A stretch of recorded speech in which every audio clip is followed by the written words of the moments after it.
La obra Pedro Páramo fue escrita por Juan Rulfo y publicada en 1955. La obra pertenece a la corriente literaria realismo mágico. En la obra se ven reflejadas muchas características del realismo mágico, como son, primeramente, la mezcla entre la realidad y la fantasía. También se ve reflejada una característica denominada lo onírico. Eso significa que en la obra no se sabe en qué momento se está relatando una realidad, un sueño o una fantasía. También hay una mezcla entre la interacción de las historias y un irrespeto por el tiempo. Hay varias historias que se van relatando al mismo tiempo, unas del pasado, otras del presente y otras del futuro. Así que sí se ve muy reflejada la característica del irrespeto del tiempo en esta obra. La obra inicia con la muerte de Dolores, madre de Juan Preciado. Ella en su lecho de muerte le pide a su hijo Juan Preciado que vaya al pueblo de Cómala y le reclame a su padre, Pedro Páramo, lo que les debe.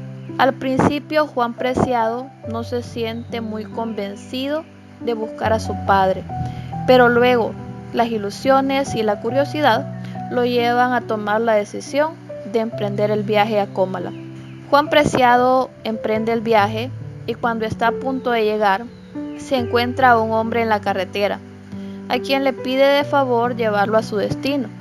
Juan le pregunta a este hombre si conoce a Pedro Páramo y él le contesta que sí, que es su padre. Y le cuenta también que Pedro Páramo es dueño de medio pueblo, pero que ya nada es como era.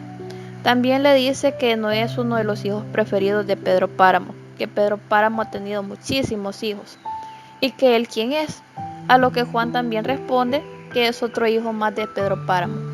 Cuando llegan al pueblo, Abundio le recomienda, Abundio es el hombre de la carreta, le recomienda a Juan que busque a Eduviges, quien es la dueña de un mesón. Pero antes de irse le pregunta si está seguro de quedarse, que si no se puede ir con él a su casa. Juan se queda, pues su objetivo era buscar a Pedro. Mientras lo encuentra, busca a Eduviges como se lo había sugerido Abundio. Cuando llega a la casa de la mujer mencionada, esta le dice: te he estado esperando.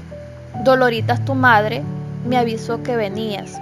Él le responde que su madre está muerta y ella le dice que a lo mejor por eso la sintió tan extraña cuando la vio.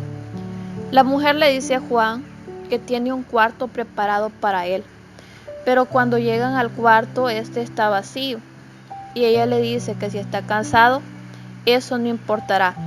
Es así que Juan se queda en ese lugar y empieza a experimentar cosas muy extrañas, a escuchar voces. En uno de esos episodios se escucha un ruido en la ventana y la mujer le cuenta: seguro es Miguelito. Miguelito siempre venía a verme. También vino a verme el día que murió. Fue muy triste para don Pedro Páramo. Nadie supo cómo había pasado, pero ya debía muchas.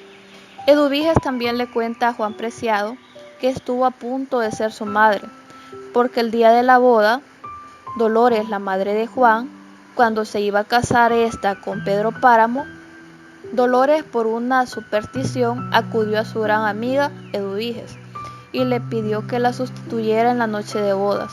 Y así fue. A medida la historia transcurre, se van narrando varios relatos que se entremezclan. Es así que se da a conocer que después de la difícil niñez de Pedro Páramo, este toma el poder de la hacienda de su padre, misma que estaba hundida en deudas, y pese a que hasta ese momento él no había mostrado ninguna destreza para los negocios, comienza a entretejer todo tipo de trampas y a apoderarse a las malas o a las buenas de todo lo que puede. Una de estas trampas consiste en casarse con Dolores, la madre de Juan Preciado, a quien en realidad nunca quiso, pues se casó con ella solo para que la deuda que tenía con su familia quedara saldada. La muchacha se emocionó y aceptó casarse con él, pero un buen día le dijo a Pedro Páramo que quería ir a ver a su hermana a la ciudad y éste le dijo que podía irse sin pendiente. Así fue, se separaron, pues ella dijo que no volvería mientras él no llegara a buscarla, y él jamás llegó.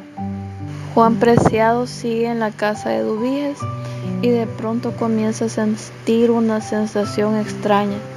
De repente se encuentra en la plaza rodeado de muchos y de nadie. Siente una sofocación extraña, le falta el aire y cae al suelo.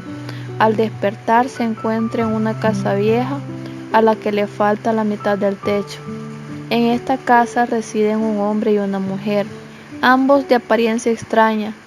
Juan Preciado no sabe si están vivos o están muertos. Convive con ellos algunos días y la mujer le cuenta que ella y el hombre son hermanos, que han estado en ese mismo lugar desde que en el pueblo había gente y que ya hace algún tiempo el pueblo está vacío, porque algunos comenzaron a irse desde que Pedro Páramo murió y otros comenzaron a morir, y que los que murieron deambulaban como almas en pena por falta de personas que rezaran por su salvación. Le cuenta a Juan que el padre Rentería pasó hace algún tiempo por ese lugar y que no les quiso dar el perdón por el pecado en que ellos se encontraban. Juan decide irse de ese lugar y de pronto despierta en una tumba. Escucha una voz femenina junto a él, quien le revela que ambos están muertos. Esta mujer, la que lo acompaña en la tumba, es la loca del pueblo que deambulaba de un lado para otro cuando estaba viva y siempre iba a la media luna a pedir comida. Entre sus brazos siempre cargaba un muñeco al que llamaba hijo. La mujer que yace en la tumba junto a Juan también le revela que ella era responsable de haber embaucado a muchas mujeres para entregarlas así a Miguel Páramo, hijo de Pedro Páramo, que algunas de esas mujeres las convencía a las buenas y a otras las engañaba para que él se aprovechara de ellas. Contándole esto, de repente escuchan una voz y Juan Preciado pregunta que quién será. La mujer le responde que según lo que se escucha, se trata de Susana San Juan, el verdadero y gran amor de Pedro Páramo. La mujer le cuenta a Juan que Susana San Juan era la mujer que Pedro Páramo siempre había amado desde niño, pero ella se casó con otro, se fue del pueblo y luego enviudó. Cuando enviudó quedó al cuidado de su padre. Pedro Páramo insistía mucho en darle trabajo al padre de Susana para que éste la trajera de nuevo al pueblo, pero el hombre era orgulloso y desconfiaba inmensamente de Pedro. Pedro Páramo se las arregló para que el hombre perdiera todo y tuviera que aceptar su propuesta. Es así que Pedro logró casarse con Susana, pero nunca pudo disfrutar de ella, ya que ella había perdido la razón totalmente y vivía añorando al amor que había perdido. Él la contemplaba delirando y se preguntaba en qué pensaba. Así fue la vida de ambos hasta que ella murió y se llevó los deseos de vivir de Pedro Páramo. En esa época se desató una guerra en la cual Pedro Páramo no tomó gran partido, pero fue tal el alboroto que hasta el padre se fue a pelear, dejando así abandonados a sus fieles. ¿Pero qué podía hacer?, se preguntaba el padre. Hasta él se sentía contaminado con el pecado y con la podredumbre de Pedro Páramo. Se dice que tal era el desánimo de Pedro Páramo, que se sentaba desde el amanecer hasta el anochecer en las puertas de la media luna. A todo esto, un buen día, un hombre muy humilde lloraba la muerte de su esposa. Este visita la tienda del pueblo y pide licor para matar su pena. La dueña de la tienda le dice que le dará doble ración con la condición de que le diga a la muerta que interceda por ella en el cielo. El hombre acepta y se va a velar a su esposa solo, pues nadie lo había acompañado porque la mujer había muerto de tuberculosis, una enfermedad muy contagiosa. Pero con el alcohol haciendo efecto, se le ocurrió dirigirse a la media luna a pedir ayuda para enterrar a su esposa. Cuando se está acercando lo alcanzan a ver. Él en su mente pide ayuda para enterrar a su esposa, pero Damiana Cisneros, la ama de llaves de la Media Luna, grita despavorida: «Deténganlo, está matando a don Pedro». Es de este modo que la vida de Pedro Páramo llega a su fin y todo el pueblo se hunde más en la desgracia.